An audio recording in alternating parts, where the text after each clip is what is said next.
Okay, so let me go here.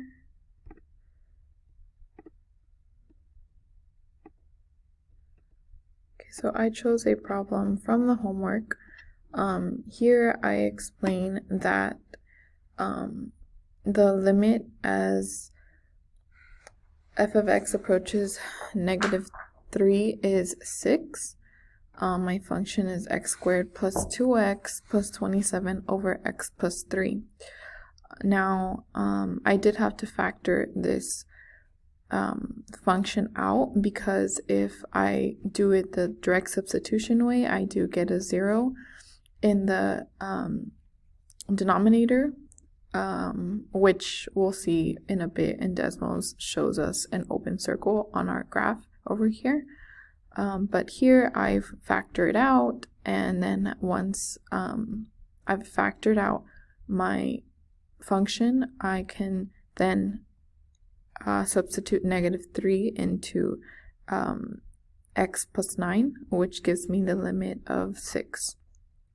And then I prove this in a table of values, seeing how f of x approaches 6 from the left, and it also approaches 6 from the right. And then here on my Desmos, this is our function here, and we can see that as it approaches, as f of x approaches -3 from the right, we get closer and closer to 6. However, when we get to -3, it is undefined. And then from the left, we approach -3.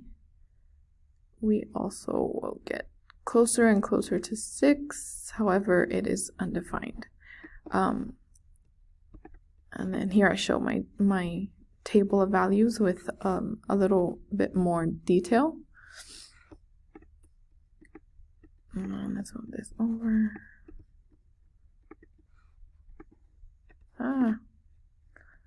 Let's see. And then in summary here, the limit as f of x approaches -3 from the left is 6. As it approaches from the right, it is also 6. And since these values are the same, we can determine that the limit from both sides approaches 6. And that's it. It's proven analytically, with the table of values, and graphically.